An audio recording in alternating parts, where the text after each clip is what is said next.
नमस्कार, मैं हूं संजीव त्रिवेदी। अब तक एआई को हम मात्र चैट जीपीटी और डीप फेक के वीडियोस के जरिए समझने वाले आम आदमी क्या हमारे लिए एआई के मायने बदलने वाले हैं? जी हां, क्योंकि इस वक्त हम खड़े हैं एआई इंपैक्ट समिट 2026 दिल्ली के भारत मंडपम में, जहां पर दुनिया भर के देश यहां मौजूद हैं ये बताने के लिए कि एआई आम आदमी की जिंदगी में कैसे बदलाव ला सकता है। ये एआई इंपैक्ट समिट भारत में चौथा संस्करण है और विकसित देशों से होता हुआ ब्रिटेन, साउथ कोरिया, फ्रांस, हमारे ग्लोबल साउथ के देश भारत में पहुंच चुका है। और ग्लोबल साउथ के देशों के लिए आखिरकार इस तकनीक के क्या मायने हो सकते हैं, हमारे लिए स्वास्थ्य, शिक्षा, रोजगार के क्षेत्र में आखिरकार किस तरह का बदलाव आ सकता है, ये बताने के लिए इस वक्त दिल्ली के भारत मंडपम में चल रहा है एआई समिट, जिसमें दुनिया भर के देश अपने उन तकनीकों के साथ यहां मौजूद हैं जिसके जरिए वो बताएंगे कि मानव जीवन को एआई के जरिए कैसे बेहतर किया जा सकता है। पीछे तमाम हॉल्स हैं, एक्सपोज हैं, एग्जीबिशंस हैं, प्लेनरी हॉल्स हैं, वहां पर ये बहस और मुहावजे भी चल रहे हैं और वहां पवेलियंस में ये बताया भी जा रहा है कि आखिरकार हमारी और आपकी जिंदगी में कैसे एआई बदलाव लाने वाला है। आइए आपको भी लिए चलते हैं आज भारत मंडपम में हो रहे एआई इंपैक्ट समिट में। आइए। आर्टिफिशियल इंटेलिजेंस के लिए सबसे अहम चीज जो होती है वो होती है डेटा, और शुरुआत यहीं से। डेटा जो कि बहुत अहम है, डेटा जिस पर कहा जाता है कि नेक्स्ट ऑयल है डेटा।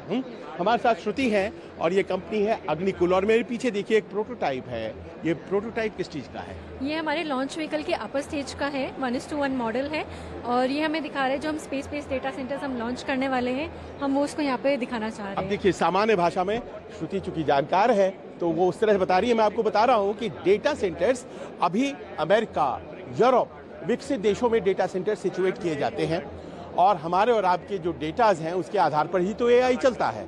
तो वो डेटा सेंटर्स अपने आप में ताकत होती हैं। भारत चाहता है हमारे यहाँ भी डेटा सेंटर्स हों, लेकिन उसे यहाँ सिचुएट करने में खर्च है, कहीं भी सिचुएट करने में खर्च है। जमीन लगेगा, पावर लगेगा, इसके साथ साथ रेडिएशन, हीट। तो ऐसे तमाम खर्चों से बचने के लिए अग्निकुल वालों ने एक ऐसा लॉन्च व्हीकल तैयार किया है कि स्पेस में डेटा सेंटर्स बनाएंगे। यही कह रही हैं आप? मैं कहना चाह रही हूँ कि अग्निकुल ने नीव क्लाउड के साथ पार्टनरशिप करके जो हमारा लॉन्च व्हीकल है उसका जो ऊपर वाला स्टेज होता है, जो जनरली एक डेब्री बन जाता है, हमने उस अपर स्टेज को ऑप्टिमाइज कर दिया है। हमने उसमें सोलर पैनल्स लगा दिए पावर सप्लीमेंट के लिए, हमने उसमें रेडिएटर्स डाल दिए हैं, जो हीट जनरेशन होता है डेटा सेंटर्स में उसको मैनेज करने के लिए हमने ये सब हमारे अपर स्टेज में इनोवेशन कर दिया है, ताकि जो डेटा सेंटर्स के लिए जो जीपीयूज, एआई, जो भी चिप्स यूज होती हैं वो हम डायरेक्टली हमारे अपर स्टेज में डालेंगे और वो जाके हमारा एक सैटेलाइट में कन्वर्ट हो जाएगा। जनरली जो अपर स्टेज होता है किसी लॉन्च व्हीकल का, वो आफ्टर सैटेलाइट को डिप्लॉय करने के बाद वो एक डेब्री बन जाता है, वेस्ट बन जाता है, और आपने उस वेस्ट का इस्तेमाल कर लिया। यानी कि अब से जो है डेटा स्पेस में सिचुएट होगा, स्पेस में, और कोई नुकसान उसको इस मायने में नहीं हो पाएगा, वो सेफ रहेगा। और सबसे बड़ी बात है कि वो एनर्जी कंज्यूम नहीं करेगा जितना कि वो अर्थ पे अगर रहे तो करेगा। और ये इनोवेशन क्या भारत में पहली दफा आप लोग कर रहे हैं?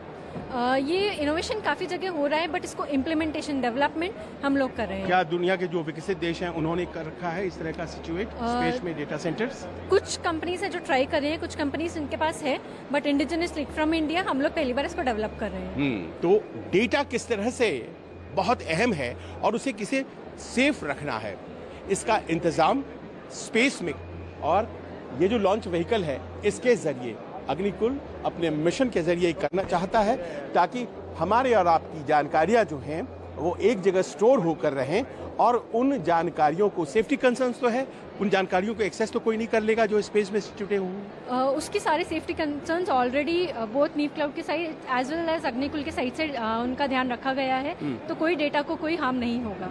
तो देखिए, डेटा सुरक्षित और डेटा स्पेस में, ताकि यहाँ पृथ्वी पर उसका जब इस्तेमाल हो तो कहीं कोई डिसरप्शन की कोई दिक्कत ना आए, कोई खतरा ना हो। ये तो हो गया डेटा सेंटर्स की बात। अब डेटा से और क्या हो सकता है, किस तरह के फैसिलिटीज आम आदमी को मिलते हैं, चलिए आगे देखते हैं। एआई समिट में घूमते घूमते हम पहुंच गए मेटा के स्टॉल पर, और मेटा का ये स्टॉल है। यहाँ पे पीछे कई चश्मे आपको डिस्प्ले पर दिखाई पड़ रहे होंगे, और ये जो चश्मे हैं इनकी खासियत है, ये चश्मे लेकर के यहाँ पर जो डिस्प्ले पर लोग खड़े हैं बता रहे हैं।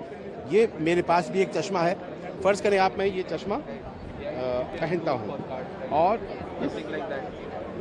इस चश्मे के जरिए मैं देख तो सकता ही हूँ, लेकिन इसकी एक और खासियत है।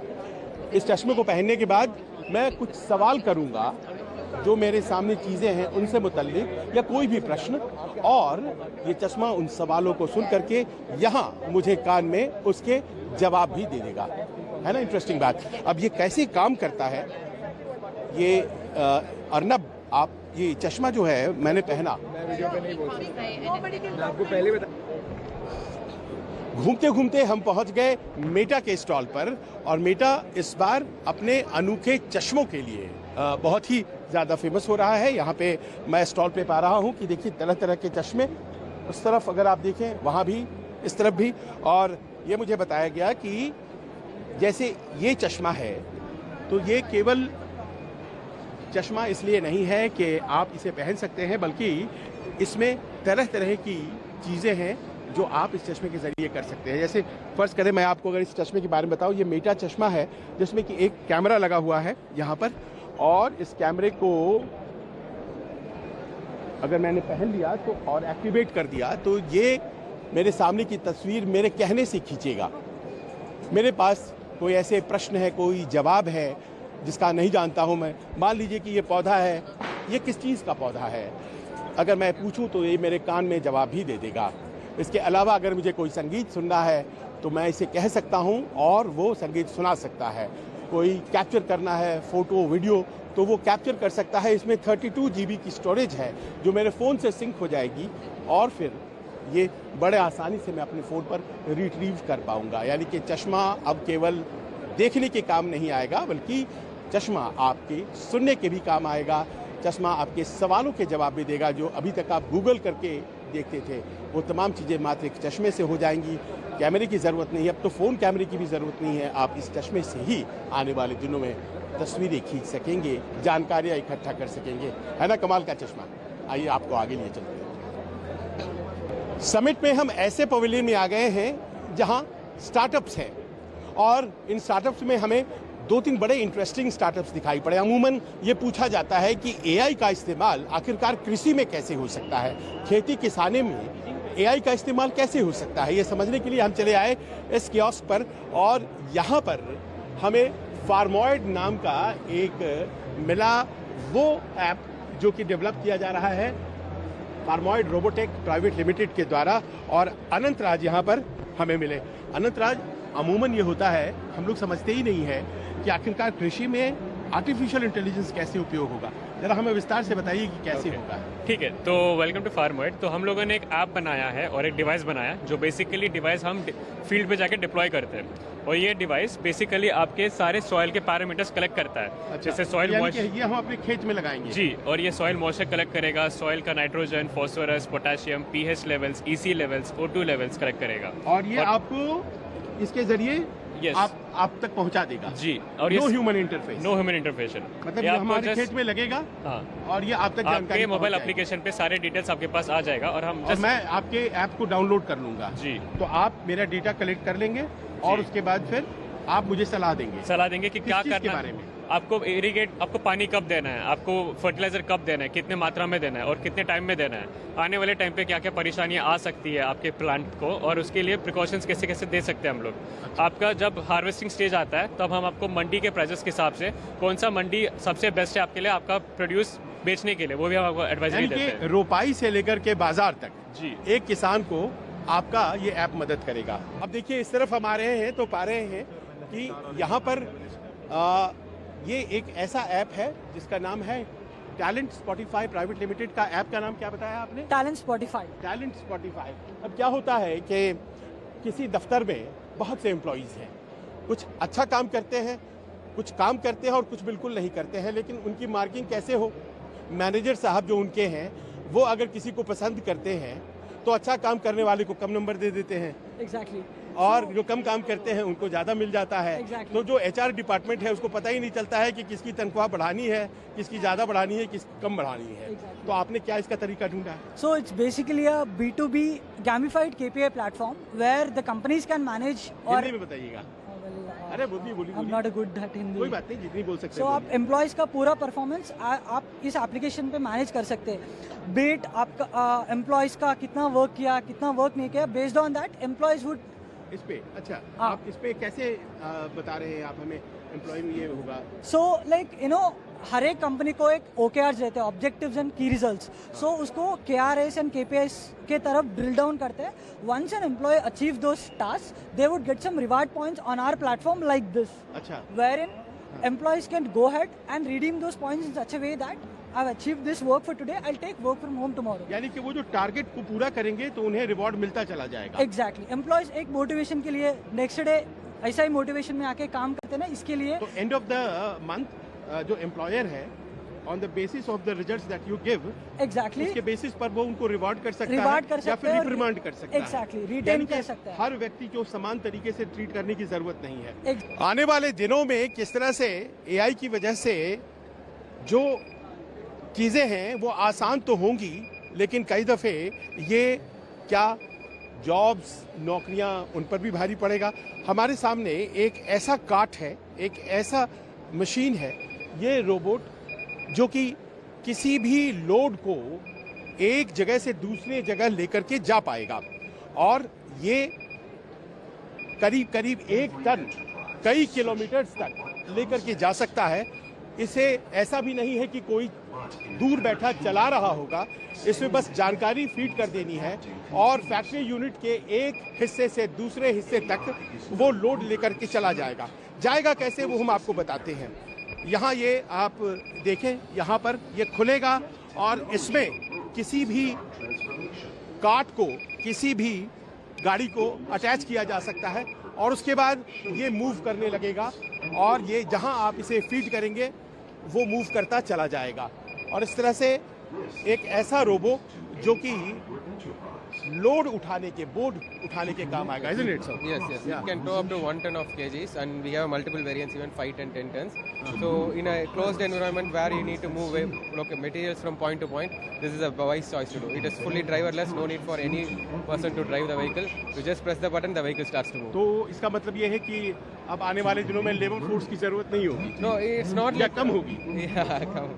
Again, with manual labors, right? With heavy lifting, there is a lot of safety risk. The people over there, it's a life risking job, right? So these things can replace those things. AI आखिर स्वास्थ्य सेवाओं में कैसे प्रभावी हो सकता है, क्योंकि हमारे देश में आबादी के हिसाब से डॉक्टर्स तो है नहीं और ऐसे में एआई कैसे हर व्यक्ति को एक डॉक्टर मुहैया करा सकता है, यानी कि एक डॉक्टर कैसे ज्यादा से ज्यादा मरीजों तक पहुंच सकता है।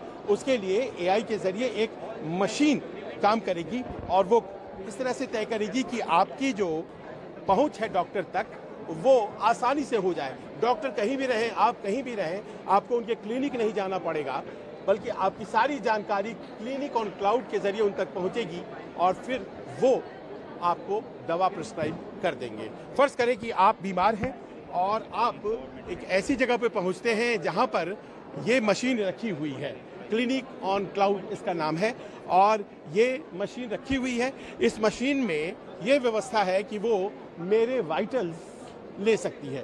सर आप जरा बताएं कि ये मशीन कैसे मेरे वाइटल्स ले सकती है? करेक्ट। हाँ, तो अभी आप मशीन पे आके आपको रजिस्ट्रेशन करना होगा अपने मोबाइल नंबर से। तो मैं अपना मोबाइल नंबर डालिए। कर दिया मैंने। ठीक है, हाँ। अभी लॉगिन करने के बाद हाँ हम आपके टेस्ट परफॉर्म करेंगे। ठीक है, एक एक टेस्ट परफॉर्म करेंगे तो आपको पहले रजिस्ट्रेशन करना पड़ेगा आपका खुद का। ठीक है, मैंने अपना नाम लिख दिया। ठीक है, हाँ फिर आपका ये डाल दीजिए, हाँ डेट ऑफ बर्थ डाल दीजिए। हाँ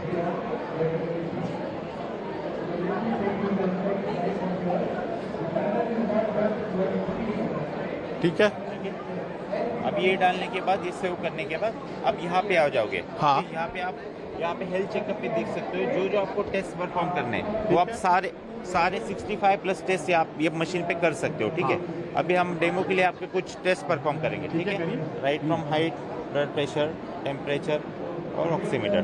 ठीक है, यहाँ पे सबमिट करने के बाद आपको दिखेंगे एक पूरा टाइमलाइन जनरेट हो जाता है। ठीक है, फॉर स्टार्टिंग विथ हाइट। आप इस पे खड़े हो जाइए। चलिए। अब हाइट ऐसे कैलकुलेट होती है, यहाँ पे एक हाइट सेंसर लगा हुआ है, इमीडिएटली आपकी हाइट कैलकुलेट हो जाएगी। नेक्स्ट बैठ जाइए। अभी टेम्परेचर टेस्ट के लिए आपको ऐसे 2 सेंटीमीटर पे रख के पूरा आपका टेम्परेचर कैलकुलेट हो जाता है। हो गया। ऑक्सीमीटर टेस्ट के लिए आपको इंडेक्स फिंगर ये मशीन में डालना, ये ठीक है। अभी आप नॉर्मल बैठे, आपका ये रिजल्ट यहाँ पे शो हो जाएगा। ये ऑक्सीमीटर है जो हम लोगों ने कोरोना के ज़माने में यूज़ किया था। ऑक्सीजन सैचुरेशन लेवल आपका कैप्चर होगा, 96 है। करेक्ट। ओके, नेक्स्ट आपका ब्लड प्रेशर टेस्ट करेंगे, ठीक है। इसके लिए यानी कि ये वो तमाम चीज़ें जब हम डॉक्टर के यहाँ जाते हैं, डॉक्टर के यहाँ जाते हैं और ये आप सब कर चीज़ें, सकते हैं। हाँ। यहाँ पे इसमें डालिए, जी हाँ, यहाँ पे रख दीजिए नॉर्मली। हाँ।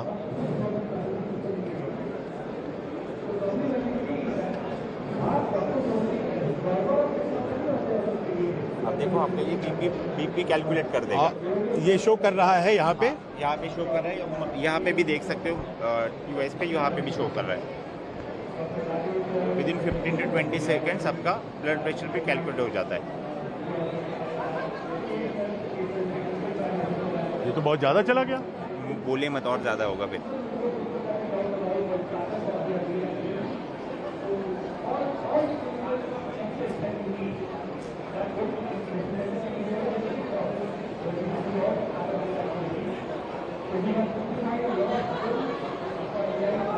ये तो सामान्य है। आ जाएगा, बोले मत, आराम से रिलैक्स बैठिए। आ देखो आपका बीपी हाई आ गया। तो ये सारे टेस्ट परफॉर्म करने के बाद आपको इंस्टेंटली व्हाट्सएप पे आपको रिपोर्ट मिल जाता है। हाँ, अभी आप देखोगे यहाँ पे मैंने अब ये सारी जो जानकारियां हैं, हाँ, ये सारी जानकारियां डॉक्टर के पास चली गई। हाँ, डॉक्टर के पास, मतलब अभी ये क्योंकि आपके मुझे पास आ उनको जाएगी। कांटेक्ट करके रखना है। हाँ। उनके डैशबोर्ड पे हाँ। ये अपीयर हो गई, करेक्ट। और जब उनके डैशबोर्ड पे अपीयर हो गई, हाँ। तो उन्होंने देखा कि मेरे वाइटल्स क्या हैं, और फिर मेरी परेशानी उन्होंने पूछी। वो आपके सारी परेशानी पूछेंगे, उसको ऑब्जर्वेशन वो क्लिक करेंगे, आपको जो एडवाइस वगैरह है, और उसके हिसाब में आपको मेडिसिन देंगे। हाँ। आपको मेडिसिन कौन से लेने हैं, उस मॉर्निंग में लेने हैं, सुबह लेने हैं, वो उधर से मुझे प्रिस्क्राइब कर देंगे, और वो रिपोर्ट भी आपको व्हाट्सएप पे इमीडिएटली मिल जाता है। मिल जाएगा, यानी पूरा। कि ये जानकारी मशीन के जरिए उन तक पहुंच जाएगी। वो अपने फोन पे सारा देख पाएंगे। करेक्ट। तो यानी कि हर व्यक्ति के पास एक डॉक्टर जो है, करेक्ट, कई लोगों को केटर कर सकते हैं, आराम से कर और सकते उनको क्लिनिक खोलने की भी जरूरत नहीं है। कोई जरूरत तो नहीं। ये है, देखिए एआई हेल्थ के सेक्टर में कितना प्रभावी हो सकता है, कितना क्रांतिकारी हो सकता है। वो ये मशीन के जरिए, क्लिनिक ऑन क्लाउड के जरिए ये तय हो सकता है कि कोई व्यक्ति जो बीमार फील कर रहा है इस मशीन पर जाकर के बैठ सकता है, और अपने वाइटल्स इस मशीन के जरिए अपने डॉक्टर के पास भेज सकता है, और डॉक्टर उन वाइटल्स को देखने के बाद आपको जो ज़रूरी है दवा वो बता सकते हैं। स्वास्थ्य के क्षेत्र में एआई के इस्तेमाल की एक और बानगी देख लीजिए। हम आ गए हैं वेलनेस रिइमेजिन्ड बाय एआई। अब ये एक मशीन है जिसका नाम है बिटमोजी। ये मानव चेहरे के आकार का बना हुआ ये मशीन जो है, ये दरअसल इसमें कोई व्यक्ति अपना चेहरा अगर डालता है तो बगल में जो बना हुआ स्क्रीन है, वो स्क्रीन उस व्यक्ति के स्किन टेक्सचर के बारे में, उसके डर्मेटोलॉजिस्ट उसे जो भी बताते, उसके स्किन के डॉक्टर उसे जो भी बताते, वो यहाँ बता देता है।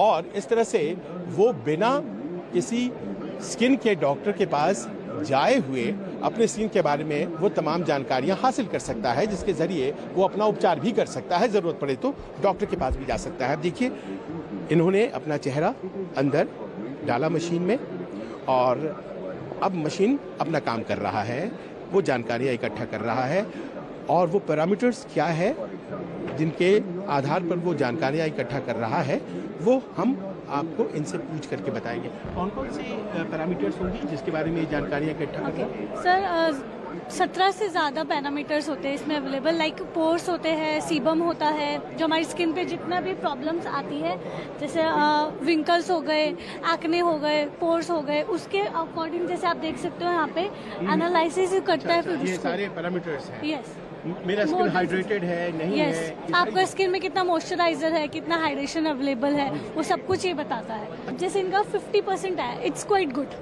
ये अच्छी है। ये यानी कि इनकी स्किन हेल्दी है, हेल्दी स्किन है। लेकिन 50 से कम आता तो हाँ, लेकिन जैसे अब इनकी स्किन में मॉइस्चराइजर 26 है, जो तो ये कम है। कम है। हाँ, तो इनकी स्किन हाइड्रेटेड नहीं है। और क्या जानकारी आई है? अब जैसे इसमें आप देख सकते हो मॉइस्चराइजर आता है, सीबम मतलब जो आपकी स्किन में कितना ऑयल निकलता है, तो वो भी आपको बताता है 39%, ये भी कम है। तो आपकी स्किन मतलब सीबम कम प्रोड्यूस करती है, तो उससे आपकी स्किन ड्राई ज्यादा हो जाती तो है। आप अपने डर्मेटोलॉजिस्ट के पास जा करके कह जी, सकते इनका हैं ट्रीटमेंट ले सकते हैं कि हमारी स्किन और अच्छी बेटर हो, जिसकी कमी है उसको और अच्छा करा जाए, तो इसलिए डर्मैट्स के पास जाना वो सजेस्ट करते हैं हम। देखिए, धन्यवाद। थैंक ये है तरीका जिसके जरिए आप अपने चेहरे के स्किन के बारे में जानकारी हासिल कर सकते हैं। ऐसी जानकारियां जो शायद आपको अपने डॉक्टर के पास जाकर के ही पता चलती, लेकिन उस मशीन से जिसका नाम बिटमोजी है, उसके जरिए आपको ये जानकारी मिल जाती है। और देखिए कितना कौतूहल है, कितनी जानकारियां इकट्ठा अपने तरीके से लोग करना चाहते हैं। सब लोग यहाँ पर इसीलिए खड़े हैं।